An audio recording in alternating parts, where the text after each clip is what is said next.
njerëzish, brenda PD-s, sipas meje, të cilët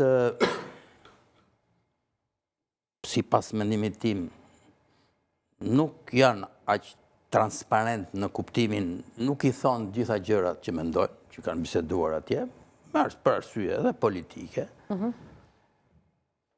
dhe që në një farë mënyre i sillen vërdall, por nuk e vën dot gishtin mbi i tamam, për arsye të kuptueshme. Jo, cila është, sipas mendimit tim, nisja e tyre. Shumë njerëz që takojnë, edhe ne që takojmë, dhe këta me siguri që takojnë, dëgjojnë një fjalë, që është thelbi. Nuk thonë për fat keq shqiptarët, ore, na duhet më shumë demokraci që të fitojmë, edhe më shumë, po thonë, kush është lideri që mund t'ja japim pushtetin, për fat keq. Dhe në këtë kuptim, thonë, sa t'jetë Berisha aty nuk fito opozita. Ka që është gjykimi i një populli të thjeshtë. Dhe, do më thënë, pa dyshim që këta e kanë dëgjuar këtë, e din këtë. Dhe pastaj, jo vetëm Berisha, po ndoshta edhe ca njerëz që ka rrotull aty që përbëjnë leadershipin aktual të Partisë Demokratike. Janë bërë bozë njërën tjetrën. Dhe, po pse nuk e thonë këta? Kush ta thot? Po ata nuk mendojnë që janë bërë bozë. Përkundrazi. Kush? Ata që përbëjnë sot leadershipin. Jo, s'po them pa ata, po them për këta, po flas për këta. Po, e kuptova. Tash, mos më ndërprit, po. Domethënë, këta nuk e thonë këtë gjë, që po e them unë, po bëjnë në mënyrë më eksplicite kështu, për një arsye shumë thjeshtë. Sepse këta kanë më shumë pushtet këta të tjerët. Berisha ka një figurë të rëndësishme. Edhe një pjesë njerëzish aty janë të fuqishëm dhe nga ana tjetër jo vetëm për këtë, por edhe sepse nuk mendojnë që nuk duan të bëjnë një ndarje. Pra, të hapin një luftë me këtë palën tjetër. Sepse nuk duan, dhe sa nuk quhen një grupim, nuk quhen një lëvizje.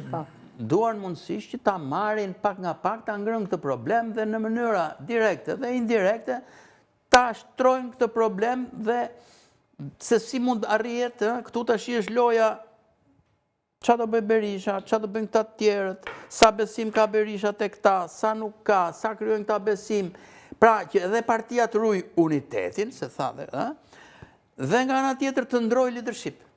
Arrijen do të dyja, të ruash unitetin dhe të ndrosh leadershipin, apo mund bësh dhe një qarje tjetër si që bë, kjo është tema për mendimin tim. Se si bëhet kjo, nga ana formës që tha Ali Mehmeti që po forma është dhe për mbajtje, në një farë kuptimi, është e rëndësishme mendoj unë, që kjo të bëhet në mënyrë sa më demokratike, sa më transparente në për strukturat e partisë që si thot Ali Mehmeti nuk po mblidhen. Po pse s'mblidhen ato? Nuk mblidhen se në fund fare Berisha thot, unë jam i vetë mjaftueshëm, si që kemi në liderit. Lideri na mjafton. Jo mjafton, Edi Rama i mjafton Partisë Socialiste. Pse duhet mbledh ai kongreset, bëj zgjedhje tjera. Ma ai është lideri. Kupton? A çan këto kongrese? Edhe Berisha këtë mendësi ka. Tash kjo mendësi, dhe për fat keq, edhe populli këtë mendësi ka, nuk thot se unë për vete jam nga ta që mendoj që ore, këtu bëhet rotacioni, më mirë se sa edhe me Berishën dhe me këtë, se sa të mbetet ky i përjetshëm. Apo ja.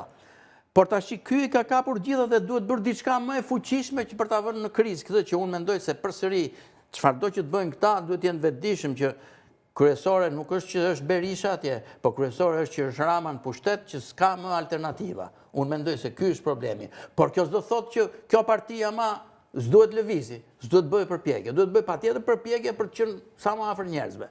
Në këtë aspekt, pra, për fat keq, edhe populli e shef kështu se, ore, që do vëmë këta, a ka në një aty? A më s'ka, se si Berisha s'ka, ose pjesa tjetër, apo ku janë këta? Çfarë autoriteti kanë këta? Do më kur them këta, po fus Ali Mehmetin, po dhe të tjerë që kanë me të drejt ambicjen, ore prit se unë mund ta bëj më mirë këtë punë dhe mund dal atje. Sa është një individ, sa është një grup. Dhe unë mendoj që një grup do ishte më i fuqishëm se një individ, por populli nuk do kështu një grup, një demokraci lëvizje. Populli do një individ. dhe s'ka dal individi Kjo është e akoma, s'ka dal provuar. numri 2 thonë. Individin e do populli për sa kohë në zgjedhjet që kaluam, e votoj, apo jo? Kështu që dhe këtu bëhet pak matet pak dëshira e këtij populli. Po sigurisht, kur të bësh politik, do të merresh dhe me popullin. Dhe besoj ata e kanë bërë këtë matje. Që Berisha ka një numër fanatikësh të vetët që janë të rëndësishëm dhe si mund të gjendet rruga, mendoj unë, politikisht kjo është çështja, si mund të gjendet rruga që të ruhet uniteti i partisë dhe të ndrojë leadershipi për shumë arsye. Është kjo rruga e dur? Ka nisur mbar kjo çështje në gjykimin tuaj apo jo?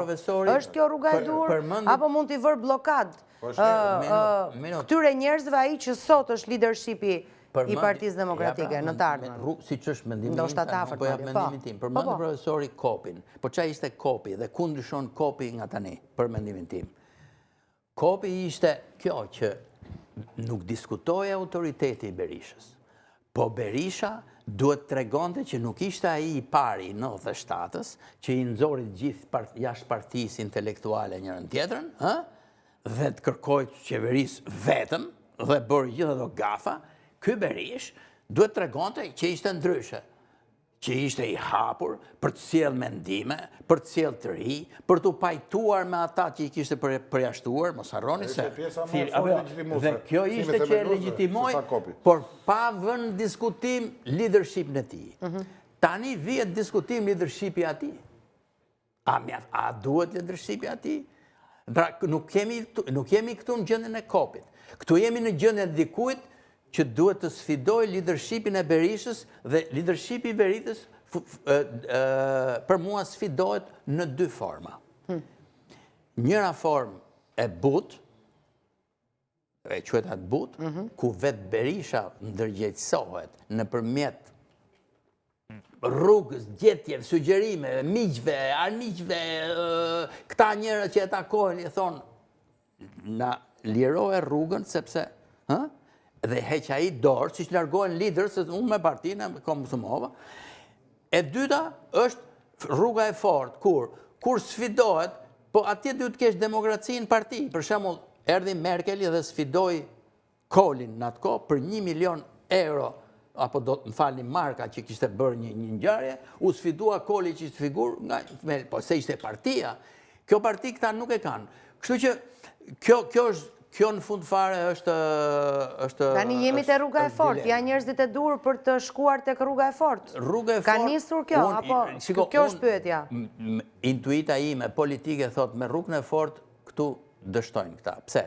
Rruga e fortë do krijojë akuzat që dihet, këta janë bler nga Rama, këta i ka bler ky. Po dhe Buta ka dështuar me kohë, pra i bie trim në vend numëro. E Buta ka dështuar me kohë. Rrugën duhet ta gjejnë këta, se këta janë partisë, po në mënyrë transparente brenda institucioneve të partisë. Tha Lubonja, e kuptoj. Brenda institucioneve të partisë, në mënyrë transparente, duke... Po aty, drejt asaj po shkojnë, apo jo? Propozimi që do...